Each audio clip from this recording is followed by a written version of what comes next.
All right, we're on chapter 3.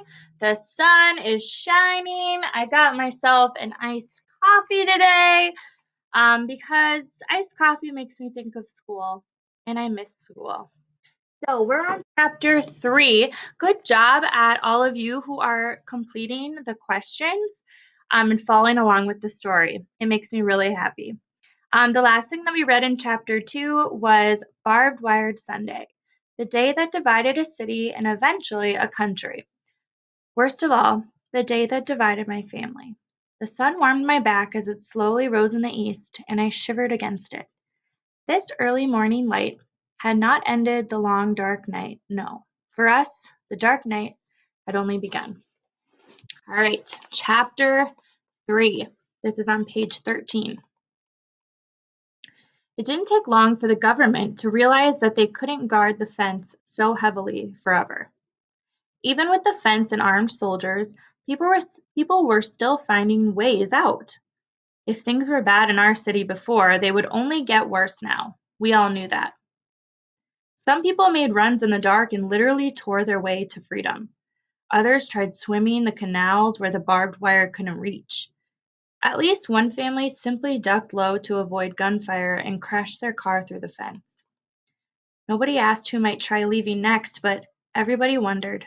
I kept waiting for Mama to tell us we were leaving too.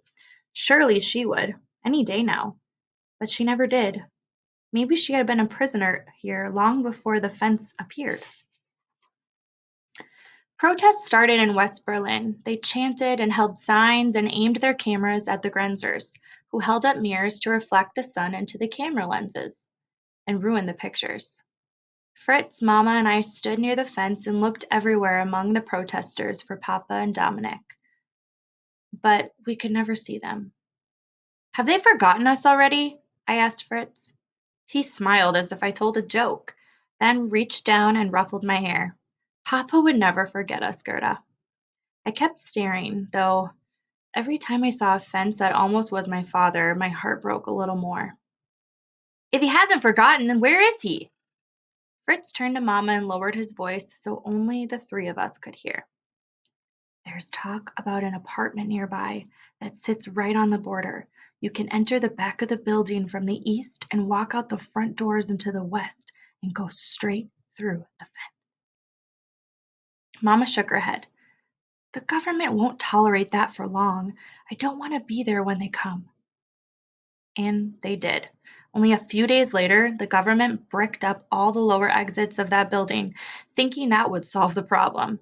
But then people started jumping from the upper windows, hoping the crowd below on the west side would help to catch them.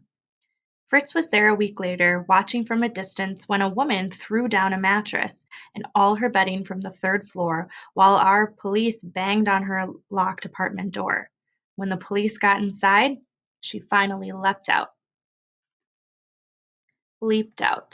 But the cushions weren't enough for the hard concrete below. The morning after, Fritz showed me the newspaper that described her as a deserter and someone with a weak mind who had believed the lies from the West. I barely breathed as I read the article, but managed to say, She died trying to get free. Why don't they care? Fritz pointed to the final paragraph, which warned the rest of us not to try the same thing. They care plenty because they want everyone to know hers won't be the only death. His warm brown eyes met mine. Even children, Gerda. Soon afterward, the police bricked over all the windows and locked up that building and every other building that stood along the border. Then they made the decision that something more permanent was needed. The fence began to be replaced with a concrete wall that was taller, thicker, and stronger. Sharp edges of broken glass were cemented into the top to prevent anyone from climbing over it. And watchtowers were built so fewer officers could guard larger areas. With one stacked block of concrete over another, our prison slowly became a fortress. And all we did was watch it happen. With each brick, my hopes faded until nothing was left.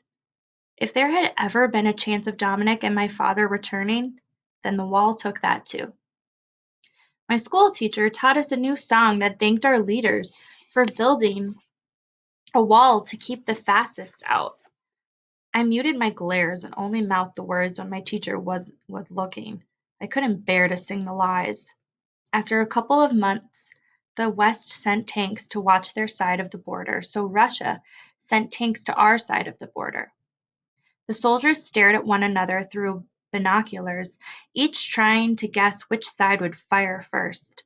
They all had their fingers on their triggers. One side has to back down or we'll have a third world war, Mama said over dinner one night. The tone in her voice sent shudders through me, but I still mumbled, "If the West wins that war, Papa could come home." Fritz kicked me under the table, but it was too late. Mama looked up with eyes widened by dark memories. "If the West wins again, then there'll be nothing to come back to," she said. Her eyes glazed over, and I knew she was remembering the things she had often described to us from the last war. The nightly bombings, constant hunger, and millions of deaths of both soldiers and civilians. Nobody wanted another war, not even if it brought the wall down. "We will never be able to leave," Mama said. "The sooner you both accept that, the happier you will be."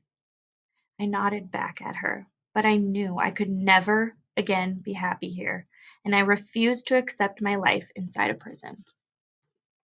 All right, look at Google Classroom for that question.